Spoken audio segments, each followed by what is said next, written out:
चिराग पासवान के जीजा और जमुई के सांसद अरुण भारती का एक ऐसा बयान आया जिसके बाद बिहार की सियासत गर्मा गई, जिसमें उन्होंने कहा कि अगर चिराग पासवान को बड़ी जिम्मेदारी दी जाएगी तो वो विधानसभा का चुनाव भी लड़ेंगे। और ये बात अपने आप में बहुत कुछ कहती हुई दिखाई दे रही है।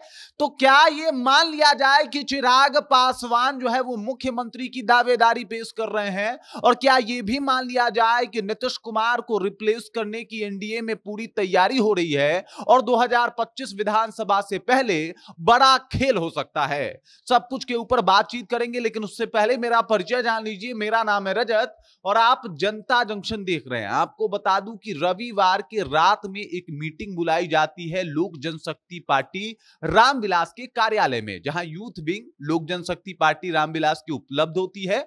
और वहां पे यह प्रतिज्ञा लिया जाता है कि हम लोग जो है वो चिराग पासवान को मुख्यमंत्री बना देंगे और इसके लिए पूरा हम लोग कोशिश करेंगे, क्योंकि भारत का ही युवा, जो पूरा भारत है वो पूरा भारत का युवा चिराग पासवान को पसंद करता है और बिहार का युवा तो चाहता है कि चिराग पासवान ही मुख्यमंत्री हो। और उसके बाद बिहार में एकदम से सियासत गर्मा जाती है।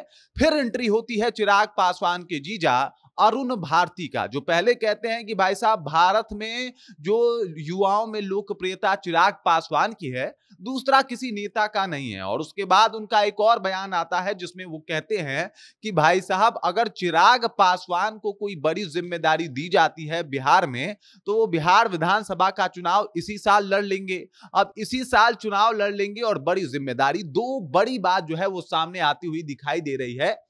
और इससे यह सवाल उत्पन्न होता है कि क्या चिराग पासवान जो है वो अब मुख्यमंत्री की दावेदारी जो है वो पेश कर रहे हैं, क्योंकि उनके जीजा अरुण भारती का ये कहना कि भाई अगर उनको बड़ी जिम्मेदारी दी जाएगी तो वो विधानसभा का चुनाव लड़ सकते हैं। बड़ी जिम्मेदारी क्या हो सकती है, एक बार आप विचार कीजिए। पहले मीटिंग होता है, मीटिंग में यह तय किया जाता है कि चिराग पासवान को मुख्यमंत्री बनाना है। वो सब कुछ लोक जनशक्ति पार्टी रामविलास के कार्यालय पे होता है। तो ऐसा नहीं कि चिराग पासवान से छुपा के हो रहा है, सब कुछ चिराग पासवान के सामने है। मीडिया में खबरें भी चल रही है, चिराग पासवान इसके ऊपर मौन है। और उसके बाद जो उनके जीजा का बयान आया, अरुण भारती का बयान आया, उससे ये लगभग तय होता हुआ दिखाई दे रहा है कि प्लान तो यही है कि भाई साहब किसी भी तरीके से नीतीश कुमार को रिप्लेस करके चिराग पासवान को जो है वो मुख्यमंत्री बना दिया जाए। या फिर यूं भी हो सकता है कि एनडीए में बड़ा खेल चल रहा है।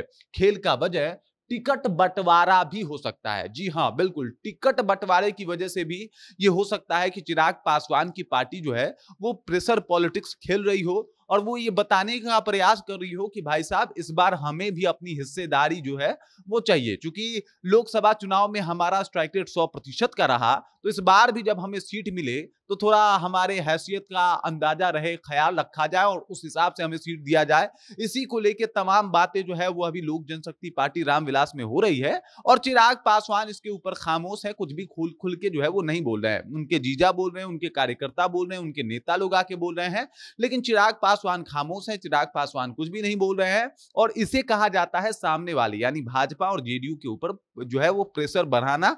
इसके जरिए चाहते हैं चिराग पासवान की जितनी ज्यादा हो सके सीटों को बढ़वाया जा सके। अब समझिए इस बात को, जेडीयू और भाजपा चाहती है कि दोनों 100-100 सीटों पे चुनाव लड़े और इस हिसाब से मात्र 43 सीटें जो है वो बचती हैं। 43 सीटें में 3 लोग हैं, एक है चिराग पासवान, फिर हैं जीतन राम मांझी, उसके बाद हैं उपेंद्र कुशवाहा। और इनमें अगर सीटों का बंदरबाट होगा तो चिराग पासवान के हाथ में ज्यादा से ज्यादा सीटें आई तो 25 से 30 सीटें आएंगी। लेकिन चिराग पासवान चाहते हैं कि सीटों का आंकड़ा और बढ़ाया जाए और कम से कम 50-60 सीटें तो हमें मिल ही जाना चाहिए। इसी को लेकर चिराग पासवान की तरफ से और चिराग पासवान की पार्टी की तरफ से प्रेशर बनाना जो है वो अभी से ही शुरू हो गया है। हालांकि अगर चिराग पासवान की बात करें तो उन्होंने पहले ही ये कह दिया है कि भाई अब केंद्र की राजनीति में मन नहीं लग रहा, मेरा प्रदेश मुझे बुला रहा है। और उसी के बाद से ये सारी बातें जो है वो आनी शुरू हुई। चिराग पासवान का इतना कहना था कि उनका पूरा लोक जनशक्ति पार्टी रामविलास एकदम से एक्टिव हो गया और इस काम को एकदम आत्मसात करके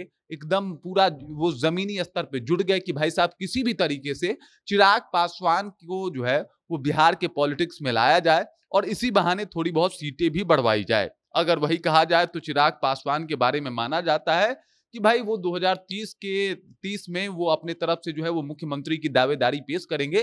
फिलहाल वो इससे यानी एनडीए के फैसले से सहमत हैं, अगर कुछ सीट जो है उनको दे दी जाए तो। लेकिन मामला सिर्फ यही नहीं है, बल्कि मामला यह है कि वो बड़ा पद क्या जिसका जिक्र अरुण भारती कर रहे हैं, क्या चिराग पासवान के मन में नीतीश कुमार को रिप्लेस करने, यानी जिस तरीके से 2020 में खेल किया था नीतीश कुमार के साथ, उससे भी भयानक खेल करने का प्रयास चिराग पासवान एनडीए में रहते हुए कर रहे हैं? इसके बारे में आप क्या सोचते हैं? आपके जहन में क्या कुछ चल रहा है? कृपया कमेंट कीजिए और अपना विचार हम तक पहुंचा दीजिए। बाकी आप देख रहे हैं जनता जंक्शन और मेरा नाम रजत है।